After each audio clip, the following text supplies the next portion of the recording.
อนเสียงความเจ็บละทมขมขืนเป็นสาวกลางคืนลำบากยากหนักหนาถูกสังคมเก่าขานประนามนินทาเขาหาว่าผู้หญิงกลางคืนบ่ดี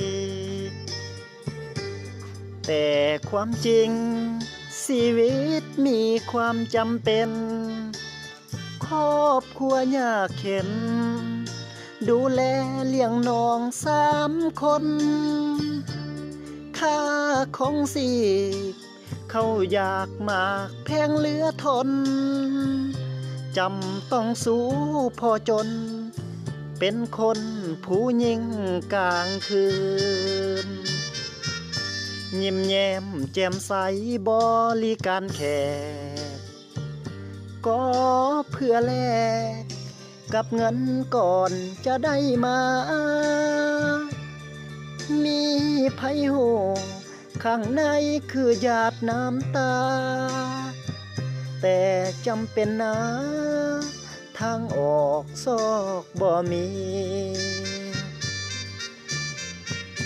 นี่แหละชีวิตผู้หญิงกลางคืนหวานอมขมคืนหาเงินด้วยความจำเป็นขายแต่เหล้าอย่าเข้าใจว่าขายแนวอื่นจากใจผู้หญิงกลางคืนหวังว่าสังคมพอเข้าใจ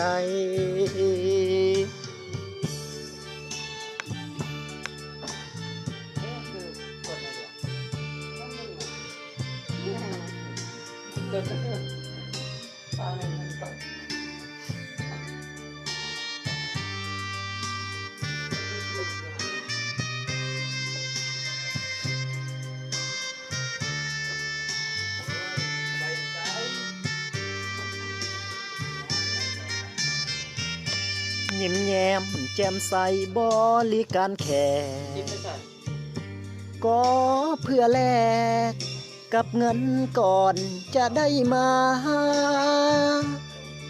มีไผหูข้างในคือหยาดน้ำตาแต่จำเป็นนะทางออกซอกบ่มีนี่แหละชีวิตผู้หญิงกลางคืนหวานอมขมคืนหาเงินโดยความจำเป็นขายแต่เหล้าอย่าเข้าใจว่าขายแนวอื่นจากใจผู้หญิงกลางคืนหวังว่า